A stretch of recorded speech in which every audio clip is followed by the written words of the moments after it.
Hello বন্ধুরা, কি অবস্থা? সবাই কেমন আছেন? বেরিয়ে পড়লাম বাড়ির উদ্দেশ্যে। তাই বাড়িতে গুঁড়ো করার জন্য কিছু ফলমূল কেনাকাটা করলাম।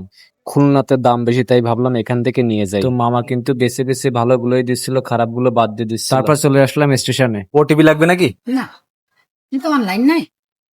আচ্ছা, এই যে আপনার অনলাইনে এখান থেকে নেওয়া যায় নাকি জানি এখানে যে অনলাইন নাই। এর জন্য মানে কোটসাদপুর থেকে ই করলে মনে হয় তো ওটা। কোর্সাপুর থেকে হবে, এখান থেকে হবে। আচ্ছা, ঠিক আছে। দেন টিকিটটা নিয়ে নিলাম। বরগুজা একটা টিকিটের কালার সাদা। সবাই সাপোর্ট দিবেন দাদা। এটি বাবা এসে যাইলে 10 টাকা হালি চলবি কলা। একটু কমায় টমায় রাখা যাবে না? কম টম রাখবেন না?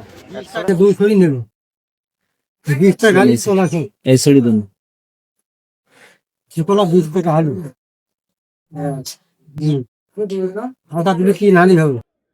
তো ওই খালা বিক্রি করতেছিল 10 টাকা হালি, আর এই কাকা বিক্রি করতেছিল 15 টাকা হালি। কাকার সাইজটা একটু ভালো।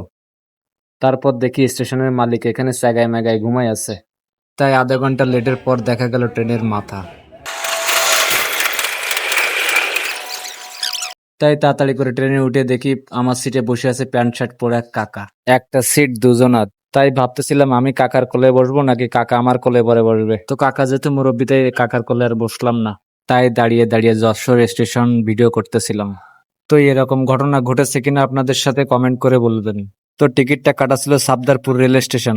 তো ট্রেনটা 2 নম্বর প্ল্যাটফর্মে দাঁড়ানোর কারণে কিন্তু ফ্লাইওভার দিয়ে লোকজন সব এপারে পার হচ্ছে।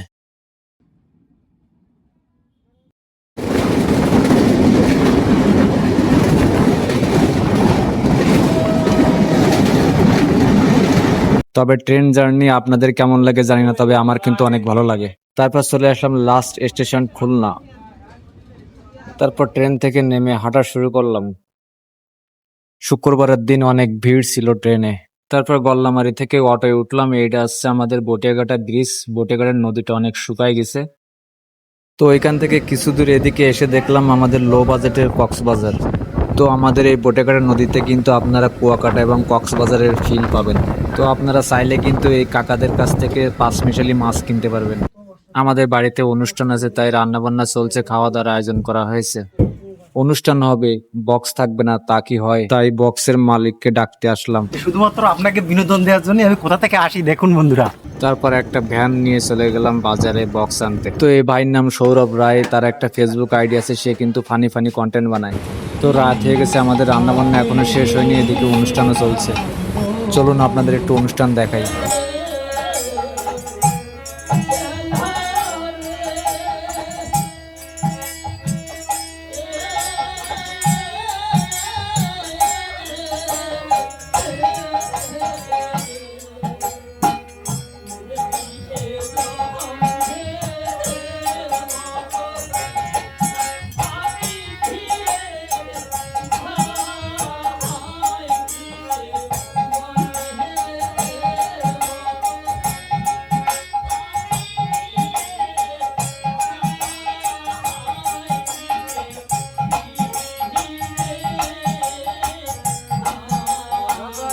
তো আজকের ভিডিও এই পর্যন্ত। সবাই ভালো থাকবেন।